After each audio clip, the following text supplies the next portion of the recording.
My name's Lynn Clementi Hicks. I am 37 years old, and I'm going to be sharing my fertility story.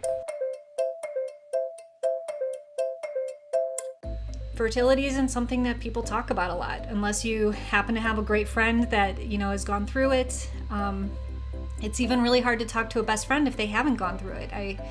I was the best friend that hadn't gone through it, and when my best friend was going through it, I didn't know what to say. I didn't know how to be supportive, and I think that's a really big thing to focus on. So what I'm hoping is that by starting this channel, this YouTube channel, we can connect people that are going through it and also the people that support them. And we're gonna try and keep it fun. We're gonna try and keep it light, and it's not gonna be just throwing words and terms and medical stuff at you. We're gonna keep this a conversation so that you can ask the questions you don't understand. We're going to dive into different viewpoints because everybody's journey is different. My journey has been going on now for 2 years. So after Bert and I got married 3 years ago, we said, all right, we're going to be married for a year. And then on January 1st, 2019, we are going to start. That is when we are going to stop not trying. So that's when we started trying. And us trying was not the level of trying that we're doing now, right? And it's funny because over these past 2 years that we've been trying, we've had this conversation like, oh, well, we really didn't start trying 2 years ago because there's new benchmarks like, oh, well, trying was when we first went to the doctor to talk about it.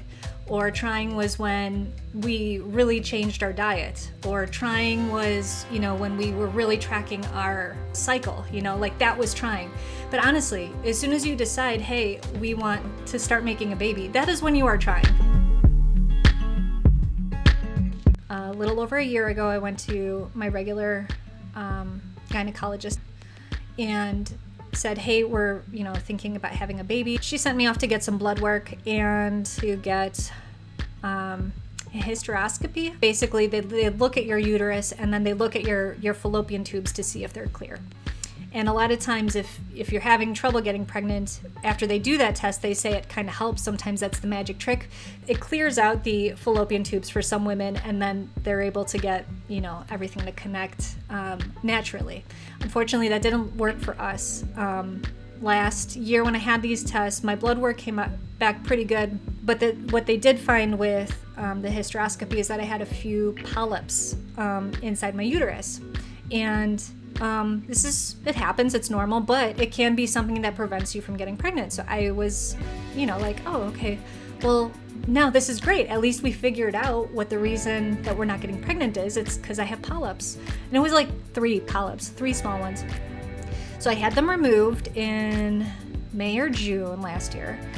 And I was like, okay, great, this is awesome. So maybe in a cycle or 2, my uterus is going to be good to go, and we're just gonna get lucky on that last try because all my blood work is great, and it's just gonna happen for us. I have a feeling. Well, it didn't, and it was frustrating, and there were some pretty ugly cries, and we were tracking ovulation very closely, like almost down to the hour. It's ridiculous and it's crazy, and and even if you understand your ovulation cycle, knowing the right time to do it is a whole nother thing. And we did it. We did it, and we timed, and we did everything that we thought was like, how could this not be it? We're both super healthy. What the heck is happening? So it didn't happen by towards the end of last year, and just for reference, it's January 2021 right now. January 11th to be specific. I think it was October or November. We went to the Advanced Fertility Center of Chicago. After the consultation, he said, well, it sounds like it's unexplained infertility. So, okay. At least we know what we're working with here. We just don't know what it is. He ordered up a whole nother round of tests again. And Bert got his test results back, and we'll talk about that another time. I went and I got my blood work. Blood work is fine. We also got genetic testing. It's one less thing to cause stress and just have a little bit more assurance that, hey, we're gonna have a healthy baby. And then it was the last week of the year, I went in for another hysteroscopy. And they confirmed that my uterus looks fantastic. The polyps are gone, no new ones have grown, and they did a really good job at removing them before. That was awesome. And then, now back when I first had this test done, my tubes were clear. They were like, hey, your tubes look great. Nothing was blocking them. You know, that wasn't an issue for you at all. This time, that wasn't the case. And my heart just dropped. One side was blocked.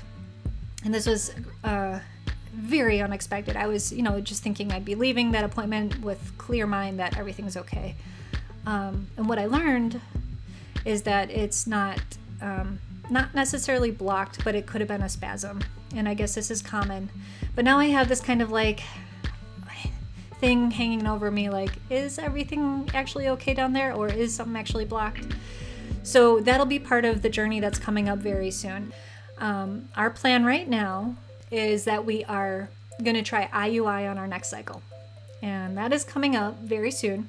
So day 1 of the cycle is the first day you get your period, okay? Just in case anybody out there didn't know that.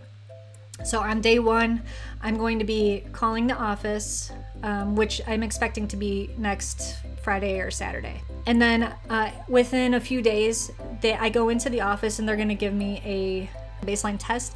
And again, I'm going to share this with you so that you understand it, because look at me, I'm going through it and I still don't know exactly what the heck is going on. And then at some point in the cycle, I'm going to have to give myself a shot. And by me giving myself a shot, I mean Bert's probably going to have to do it. We'll capture all this. I'll share my experience with you.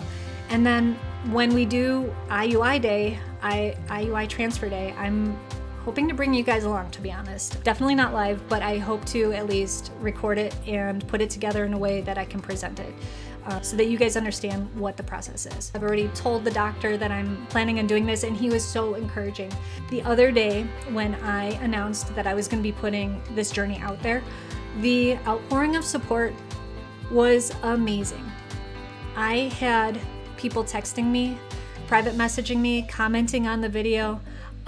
It was incredible, and it just gave me even more confidence to move forward. So thank you so much for the support. And as I go through this, I'm going to need that support to continue. Please like this and subscribe and comment and get engaged as much as you possibly can. If there's somebody that you think that will benefit from hearing this journey or being part of our group, please share it with them. I'm putting a lot out there, not for my benefit. I mean, it'll be nice to have the support from everyone as I go through this journey, but it's scary. It's scary opening up about all these things. We're in this together, and I couldn't do it without your support. So thank you, and baby dust to you. Baby dust to everybody. Okay, bye guys.